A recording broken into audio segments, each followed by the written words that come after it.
மதுவும் அபியும் கல்யாணத்தை நிப்பாட்டணும் அப்படிங்கிறதுக்காக ஸ்டேஜை நோக்கி வேகமாக ஓடி வராங்க.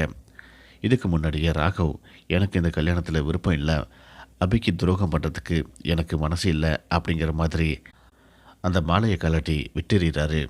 அந்த மாலை கரெக்டாக அபியோட கழுத்தில் வந்து விழுகுது.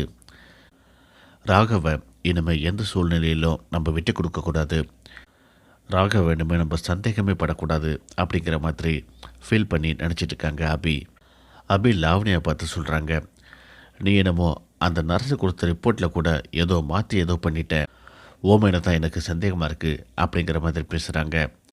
லாவணியா ராகவை பார்த்து சொல்கிறாங்க, இந்த ஜென்மத்தில் உனக்கு நான் தான் சூட்டாக இருப்பேன், நான் தான் உனக்கு பொருத்தமான ஜோடி அப்படிங்கிறத சீக்கிரமாகவே உனக்கு நான் நிரூபிக்கிறேன், நான் உன்னை கல்யாணம் பண்ணாமல் விட மாட்டேன் அப்படிங்கிற மாதிரி சொல்லிவிட்டு அங்கேருந்து கிளம்பி போகிறாங்க.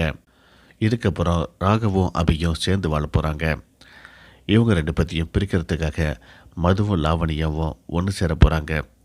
இவங்க கூட அணுவோட வீட்டுக்காரரும் சேர்ந்துக்கிட்டு அபியையும் ராகவையும் பிரிக்கிறதுக்கு முயற்சி பண்ண போகிறாங்க. என்ன நடக்க போகுது அப்படிங்கிறத வெயிட் பண்ணி பார்க்கலாம். தேங்க்ஸ் ஃபார் வாட்சிங்.